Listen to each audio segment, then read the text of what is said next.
Right, the guys over at GEEKOM have sent me another mini PC. I believe this is the IT15, which is their new workstation line. Either way, I love seeing these things. Everyone knows I love seeing these things by now. But let's get this thing open, see what you get in the box, and find out just what this thing is, because I am very, very curious.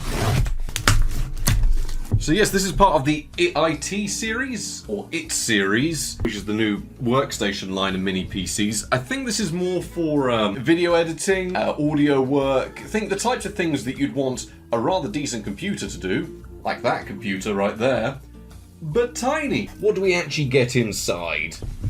Well, there's our mini PC on full display. What else do we have in here? Some very sturdy foam. And we've got our little thank you for support, our user manual, comes with a complete guide for how to take it apart, HDMI cable, some screws, a power plug, and a VESA mount, which is all very nice. They're certainly very generous with what's included. It's so small we're going to have to zoom in. Let's peel this bit off the top. Very rare we get to peel something off a brand new device, but we got SD card, 2 USBs, audio in and out, and then we've also got on the back USB-C, HDMI, another HDMI, Ethernet, more USBs and more USB-C. So definitely workstation capable. I'd imagine it's the same Wi-Fi card as their previous line, so we'll find out in a minute. I'm quite excited to test this. I mean, I've got a few workstation tests I've developed for testing workstation PCs. It's not something we often do on the channel, but you know, it's impressive how much they managed to put into such a little box. But the main thing is, let's get this plugged in and find out what it's actually like to use. So straight out of the box, this thing is incredibly quick to use, which should come as absolutely no surprise at all, given that it is vastly more powerful than most things I actually test on the channel, and it completely flew through the Windows 11 setup. In fact, most of the time setting it up wasn't spent setting up at all, it was downloading the new Windows update, which on my internet, which can average anywhere from 300 kilobytes a second through to 2.5 megabytes a second, took quite a while to download. But within no time at all, we were actually already at Windows 11 and actually ready to start testing things and getting it all ready to use. When it comes to general usage, I figured it would be best to get that entire section out of the way now, because we were setting it up as if it was a normal computer, and it's the best way to see how a computer handles normal usage. And there is very little to say other than it didn't slow down once. Now, one part that I've come to like testing, and lots of people like seeing now, is when I'm installing about 15 different programs at once and seeing how it handles it. And it usually makes some PCs chug, especially a lot of the older computers I'm using. But here, we couldn't keep that many installers open at once. And why was that? Because it got through them so quickly, you literally couldn't have that many open, because by the time you opened up one, the other one that you were previously installing was already finished. It was that quick to use. So we tried to run as many GOG installers as possible and install programs and video editors at the same time while we were web browsing, and it refused to slow down at all. There was no slowdown even imaginable with this thing. In fact, our biggest limit wasn't the mini PC itself, it was the I/O of my M2 SSD, which was one thing we were installing with, and also the other SATA SSD, which just were the I/O limits. There was no limit in terms of computational power, unzipping the programs and actually getting everything done. So when you install something, by the time you click next, the program had already installed and unzipped. It was unimaginably fast, so for web browsing, just using it as a computer, this is probably the fastest PC I own. Keep in mind I do use a relatively nice modernish Dell laptop, and I have another GEEKOM mini PC that I usually edit stuff with, especially more intensive bits with, and this is actually quicker than both of those. So slowdown and general usage, well, it's not a problem whatsoever. And why is this thing so fast? Well, the specifications really speak for themselves. Fortunately, I have got the most powerful option here spec'd out, but even then it comes with either a Core 5 or a Core 9 Ultra. I've got the Core 9 Ultra here, which is the 285H variant, which means you get 6 performance cores, 8 efficiency cores, and 2 low power cores. And these can run from anywhere from 2.9 GHz through to well over 5 GHz depending on what you're actually doing. I have got an entire section later on in the video covering how the boost clocks work in different applications and the kind of clock speed you can come to expect. One thing I did find very interesting was that this now comes with the new form of Intel's integrated graphics, the Intel Arc 140T. And I have done quite a little bit of testing for later on in the video to find out where it performs and how it's actually doing, because Intel's graphics cards, I quite like them at the moment. I've got one that I use quite regularly for video editing work and production work, which makes sense because this is more of a workstation PC. But that still is a rather capable gaming graphics card, at least for an integrated card. It's got 32GB of DDR5 memory, very useful for performance tasks and of course powering that iGPU, and this is a new PC out releasing in 2025. We've got a 2TB NVMe SSD, we're running Windows 11, and fortunately the Core 9 Ultra does also have NPU acceleration, which is a new and fancy fun thing that offers AI boosting. And it is something I know a little bit about and I've developed some tests for, which we will get into later on in the video of course, but for now this PC is really powerful. They're on sale from anywhere from £749 up to £999 when I check the website, meaning that this is a little bit of a costly device, but then again we are talking about a lot of power crammed into a very small, well-designed box. But just to hone in a little bit on that graphics card, what is an Intel Arc 140T? Well, it comes in based on the Arrow Lake architecture and is actually quite a powerful integrated graphics setup. I mean, all the memory is shared, so it is using our DDR5 memory on the system, which is at least speedy enough to actually accelerate tasks. It has 1024 cores, 64 TMUs and 32 ROPs, and mostly it supports DirectX 12 and Vulkan really well and came out at the start of this year. It's absolutely ridiculous that this is actually now an integrated card, because it actually has tensor cores on it as well, 128 of those, and 8 ray tracing cores, meaning that we can actually do ray tracing on this thing.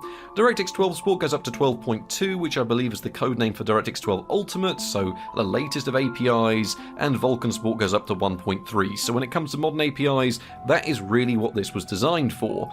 It's got boost clocks that go up to 2350 MHz, I believe, but it's a little bit difficult to sort of nail these down because the rates can go all over the place. What really matters is the actual performance of the device, because before we get into the benchmarks and how it actually performs, I did a little bit of testing to give you an idea of where this card sort of places itself as an iGPU, because that's what I find so interesting here. This is an integrated graphics chip, and we're seeing it perform very similar to an RX 480 in certain tasks. Now, the one in the graph here was undervolted, so it is giving it a bit of a performance increase, but we're seeing it perform better than a GTX 1630, the RTX 4010 that we had, the 7970 flagship, and it is performing remarkably well. I mean, it's not competing like an R9 Fury yet, but we are coming close to older mid-range cards and even some older high-end cards in an iGPU package that is primarily designed for workstation tasks, keep in mind, but even on paper here in TimeSpy,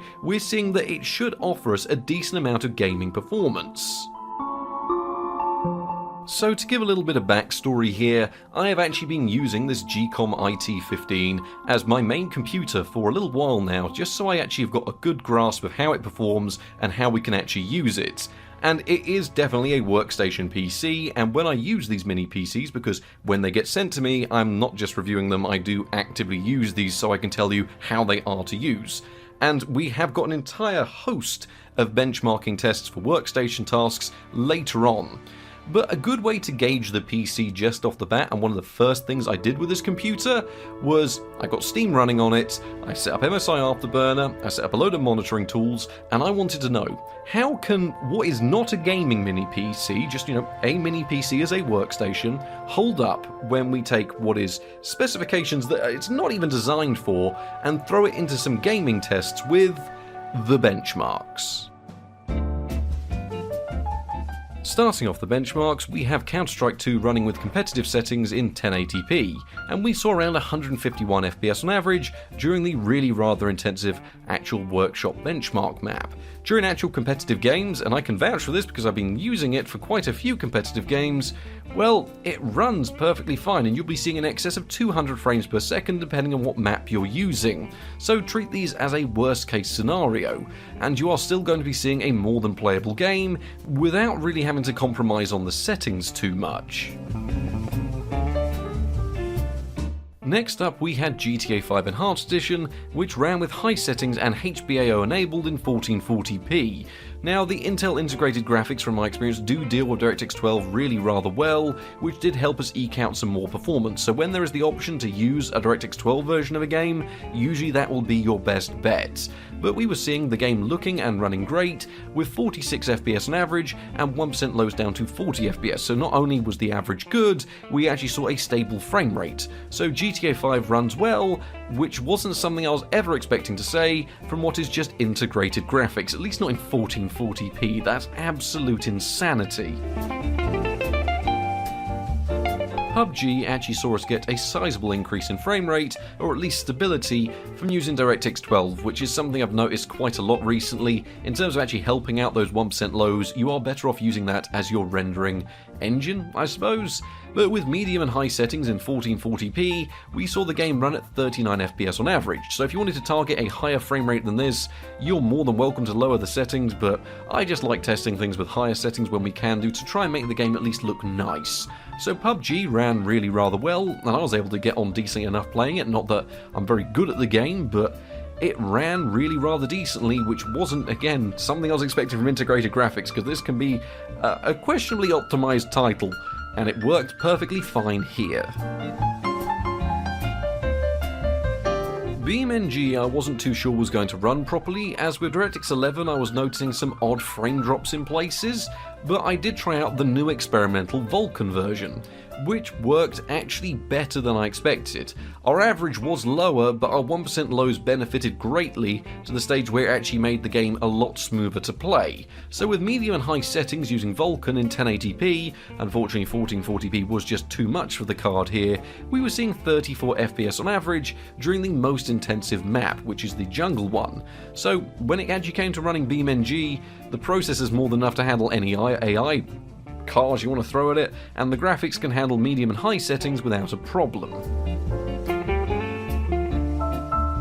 Baldur's Gate 3 did take a little bit of tweaking around with some medium settings and some high settings just to get the frame rate stable again. But with a 30 FPS target in mind, we saw the game run at 32 FPS on average, so if you cap that frame rate down to 30, you are more than able to enjoy the game with some really rather high settings in 1080p. Now you could drop settings lower and go up to 1440p, or you could tweak them around more and try and aim for 60 FPS, but for Baldur's Gate 3 I figure that 30 FPS is a rather good compromise for the type of game it is, and it looked and ran pretty well using the Vulkan API, and no problems running it here. Now, when it comes to upscaling technologies, I can find them a little bit iffy in places, and I'm definitely not a huge fan of the older versions of FSR, but that's a tangent by itself. Either way, Red Dead Redemption 2 was a good way of testing out how well the graphics card responds to them, and we were able to run Red Dead Redemption 2 in high settings as long as we used FSR with the balanced preset, and we saw 36 FPS on average, with 1% lows down to 29 FPS.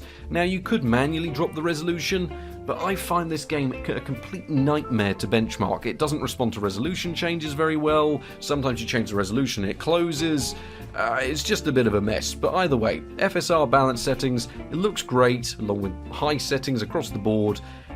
It was pretty surprising to see it run this well. I don't know if you can tell. So Mountain Blade Bannerlord I did want to try and target 1440p for, because it is a beautifully optimised title, but it is also a DirectX 11 title, which is something these iGPUs can struggle with. In fact, it's not just iGPUs, it's Intel graphics cards in general. But still, with a mixture of medium and high settings, mostly high settings, we were able to see 44 FPS on average, with really rather decent frame times. So it's not that DirectX 11 was a problem, it's just that we couldn't target Ultra very well, and it was better off to try and keep the resolution and turn a few things down to get the game playable. When it comes to older titles like Skyrim, it's no surprise that even the special edition is completely playable, 1440p with a mixture of high and ultra, and we saw 57 FPS on average. Now anytime you were in an interior location, think of a castle, a cave, somewhere like that, you'd see a perfectly locked 60 FPS. It was only ever going to go down to the mid-40s and sometimes the high 30s when you were causing chaos in a town or city. To give an idea of how this thing handles ray tracing, I did launch Cyberpunk 2077, which wasn't even something I was going to benchmark. The idea of testing this game with integrated graphics still eludes me, but as long as we use medium settings and ray tracing set to lower options, we were able to run the game in 720p, with the caveat of we did use the Intel upscaling, which does admittedly look better than FSR, at least to me, and we saw 41 FPS on average. Now, to give you an idea, if you scale things back a little bit by turning the ray tracing off, you can actually run the game at 1080p. I mean, you'll still be running the Intel upscaling options, but they look pretty decent in this game, and I've not noticed any artifacts or shimmering while I've been playing it. So it's your choice, 720p with ray tracing, or boost things all the way up to 1080p if you turn it off. But the idea that this game can even run ray traced on an integrated graphics chip is extraordinary. But finally, can it run Crysis? Which seems to be the arch nemesis of modern graphics cards. Genuinely, the Nvidia cards can't launch it, the AMD ones do actually run it alright, and the Intel ones, well, it can be a tad odd in places. Usually you'll have to tweak settings in and around what the graphics card feels like running to try and bring the 1% up, well, the 1% low is the stuttering really is what's happening, to actually a playable level. But eventually, with enough tweaking around with medium and high settings, we did get Crysis running. So we had objects set to medium and all other options set to high, and I think there might have been another option set to ultra, but really that is the type of tweaking you're going to be having to do to get this game running. It's a bit of a pointless benchmark, but it's one that I like to include in there. So yes, Crysis does run, you just have to mess around with the settings a little bit. So overall performance in the benchmarks, which once again is not something this was ever designed for, was remarkably impressive, and I have actually used it for a little bit of gaming recently. I mean, mostly some Counter-Strike 2, I'm not very good at it, but keep in mind I've been playing this at 1080p and 1440p with no problems in actual competitive games, so I have actively been using this as a gaming PC, which was nice to be able to do for something that I'm also able to just sit here and use and edit with. Now, I mean, most games tended to perform rather well with even 1440p or 1080p. Those GTA 5 results really were impressive, and the same with PUBG. BeamNG, of course, is one that shows the weak spots of the iGPU, where those intensive DirectX 11 titles will need you to swap to another API if you can, and Vulkan actually helped our frame rate quite a lot here, especially in terms of stability. I mean, but we were seeing even AAA games like Red Dead Redemption running absolutely fine, Cyberpunk with ray tracing, and yes, we did have to drop the resolution and use Intel Xe and things like that, but the reality is, virtually any modern title that is popular, I threw at this thing and I was playing it 100% fine, and the iGPUs in these do an excellent job of scaling lower resolution, so even if you do have to drop the resolution, well, I mean, take Cyberpunk for example, you could play it 720p with ray tracing, or you could play it completely fine at 1080p without ray tracing. The only really disappointing result from the entire thing was Crysis, but that has a known problem with Intel cards, ones that I've tested from anything really. I mean, Intel HD had a better luck of getting a more stable frame rate, but that's down to drivers, that's nothing really to do with the computer, that is just Intel really needs to sort out how it runs DirectX 10 titles, as they seem to have mastered DirectX 11 and DirectX 9, but DirectX 10 is still in that iffy era where it doesn't tend to work quite right. But overall gaming performance is still really rather impressive for what is at the end of the day your integrated graphics card. Now on to our first set of workstation tasks, which was video production. And as I'm sat down here, editing this video as we speak on the PC, I can say that for video editors, this machine is really, really good. I was able to run through Handbrake insanely fast just to get all my files together and in the right format just to make my life easier, and it makes good use of the SD card because if you're editing, chances are you're filming, and being able to put in an actual high-speed SSD and read through all the files that quickly was very nice. It's nice to actually use a system that cares about the SD card that's built into it, and you can actually scan through and read files absolutely fine.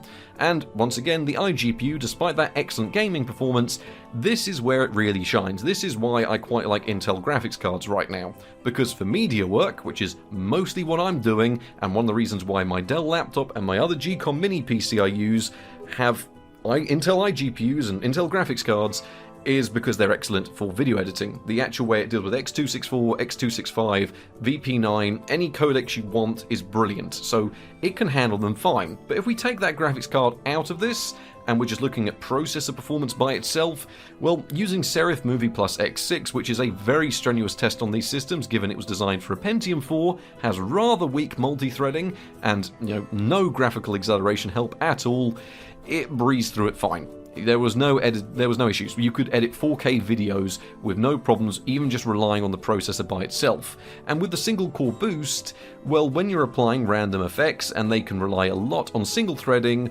then there were also no problems at all, because you could see 5.1 GHz on the one core that actually needs to run like that. Modern editors like DaVinci Resolve, of course, they ran without fault. They work beautifully. So for video editing and actual video work, can't fault the device at all. 4K editing, 4K 60fps, high frame rate footage, it just doesn't slow down and it just works perfectly for video production. So I can really see this being a really beneficial device if you're looking to do some really professional grade video work. Another aspect, of course, is media work, so we're not talking video, we're talking audio. And given the PC has more than adequate specs, well, running simple tasks like multiple layers in Audacity doesn't even cause the fans to spin up, so I suppose if you're looking to get a nice clean recording, then that is easily done.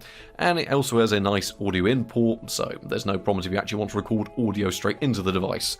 I am not a musician or an audio producer, but I have made a few audio projects in my time. I mean, I made the soundtrack for an experimental film at one point using a 1980s Yamaha keyboard, and it was fine for loading up those types of files, it was fine to record with an Audacity, and it worked perfectly fine for other non-linear audio editors. So multiple layers and effects won't slow this thing down, and it's compact and silent enough that for audio production workloads, it's not even really trying. Exporting them out with multiple layers, condensing it all down, opening uncompressed audio files, it deals with it fine. It is completely overkill for that, but it will deal with it while staying completely silent.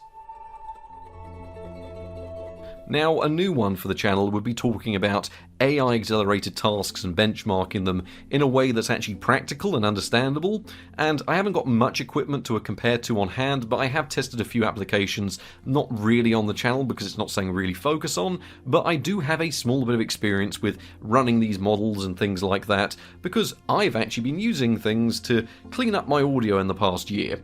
It's nothing fancy, but it used to be in Audacity, you'd have to go through, record a white noise sample in the background, and then go through and remove that clip by clip just to try and clean up your audio.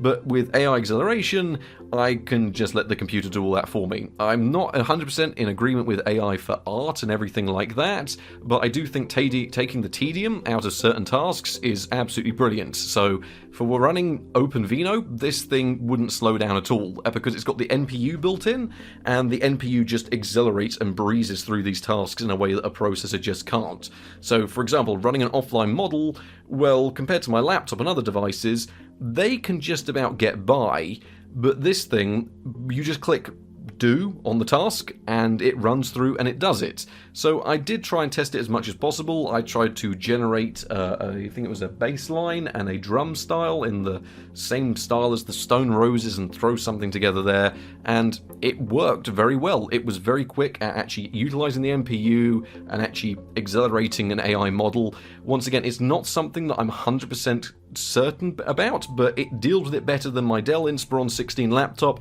and my previous GEEKOM mini PC, so I am going to be experimenting more with OpenVino and using it as a bit of an AI benchmark, but as it stands, I couldn't make it slow down, and it dealt with actually running the offline models completely fine. So I suppose for some of you that are looking to get into AI tasks, maybe this would be a great device to use, because it certainly is the fastest AI running device that I've used. So I hope that's helpful for those of you that are getting into this, and yeah, that certainly is something it can do.